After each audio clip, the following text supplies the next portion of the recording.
This is Franklin Frith, General Manager and Principal of Human Resources Mexico. Today we're going to be discussing severance in Mexico. I'm with Marisol Perez, our Human Resources and Payroll Manager. Many years with Human Resources Mexico. She's an expert. Severance in Mexico, this is a big topic. We're going to try to cover this fast, okay? Because there's really not a whole lot to talk about. The bottom line is, here in Mexico, a 90-day severance payout exists when you terminate an employment contract unjustifiably. In Mexico, for there to be a justified termination in accordance with the federal labor law and the Mexican Constitution, the person basically has to commit something that's just egregious. I mean, just incredible. And even that, depending on the circumstances, if the situation is not handled properly, is going to activate the 90-day severance payout for the employees.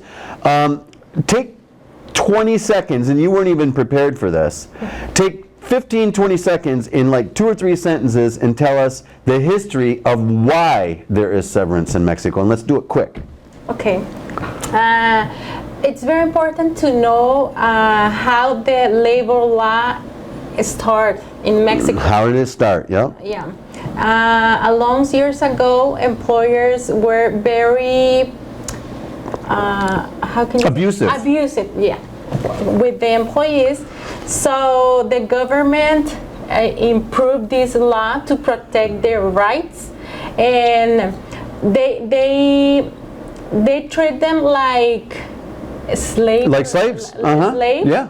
Yeah, and that's the reason that here in Mexico, the labor law exists to protect the employees' rights. The 90% of the articles in the labor law protects the employee, not the employer. There you go. And let's keep it right there. That was short, sweet, and simple. Good job, Marisol. 90% of the law, the articles of the labor law protect the employee. Okay, let's talk about this briefly, because when a company, and I'm a business person, so I look at the numbers, okay? When a company thinks, oh, wow, I have a 90-day severance payment potential liability for each employee, and they go, oh, that's so much money. Not really. That is not true. If you really look at things, and again, I have 25 years experience in the United States in this business prior to Mexico 10 years ago. And I can tell you that, for example, in the United States, there's safety nets. There's social safety nets. There's federal unemployment insurance. There's state unemployment insurance and things like that. So an employer can go to an employee in the United States and say, you know what? You're fired. Pack up your stuff and leave. Okay? No reasons given, nothing. The person goes down to the unemployment office, collects unemployment insurance, has some form of safety net.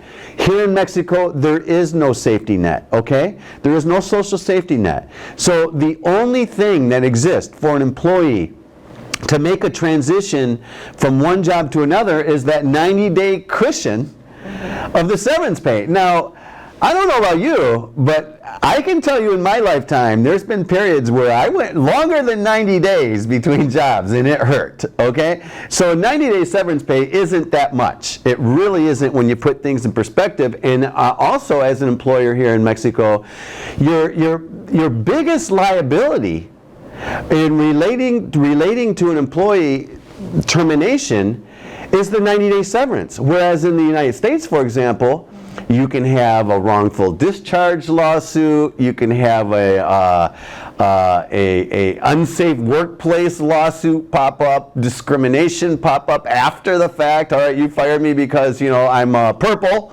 Okay, so in Mexico you don't have those liabilities. Okay, the liability is you let someone go, pay them the 90 days. It's real simple.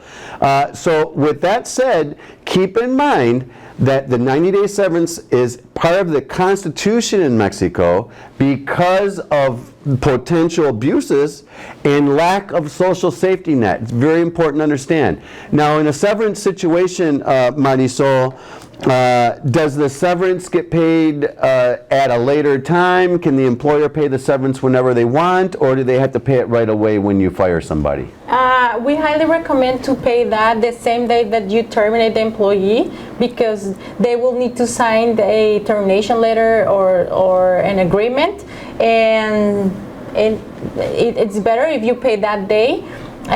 Sometimes companies negotiate with them and they take time to pay, but the employee will need to, in practice, you need to negotiate the exit of any employee to have everything, but we highly recommend to pay the last day. Now, remind you, an employee has 60 days to basically file a claim against the employer for severance. Yes. An employee has 1 year to file a claim against you for overtime. Yes. So that's an important thing to understand, okay?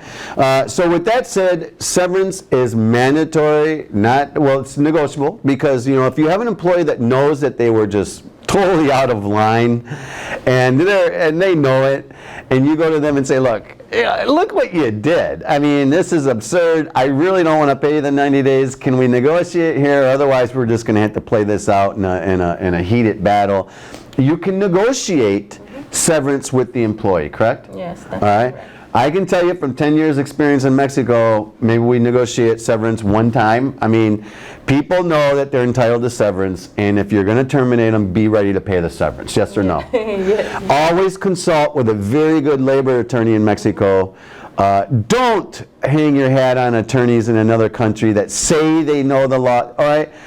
Mexico, just like any country, is unique. That's why they're countries, okay? Everyone has their own laws, their own customs, their own cultures, their own business practices, expectations. So it's important to engage experts in Mexico. True or not? Very good. This is why people hire human resources in Mexico, no?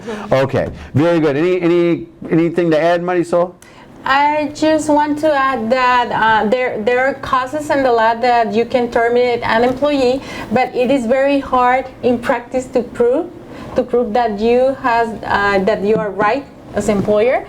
And if you want to explain that, it's very costly to get into. Yeah, briefly, you know what, Marisol, good point. You always, bottom line, take one thing away from this conversation today regarding severance in Mexico is avoid litigation. Yes or no? Because a potential claim, let's say, is a $10,000 claim. If it goes to litigation, that same claim is going to be $50,000, $60,000, $70,000, because that's how it's played here. Okay, it's a game. It's a game. Okay. The attorneys are going to say that you owe $1 billion in overtime because the person worked 85 hours a day. Okay, there's only 24 hours in a day. Okay, but that's the type of claims that's going to come. And then you're going to be asked to negotiate by the labor board and the judge, and they're going to keep negotiate. Avoid litigation at all costs, unless you just have to litigate, correct? Yes, that's very good, Marisol. You just need to see the severance as a business. Excellent. Business. No, that's a good point.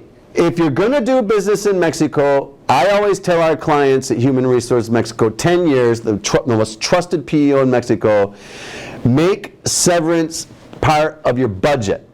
And if you don't have to spend it, it's a bonus. We'll end it right there. Yes. Excellent.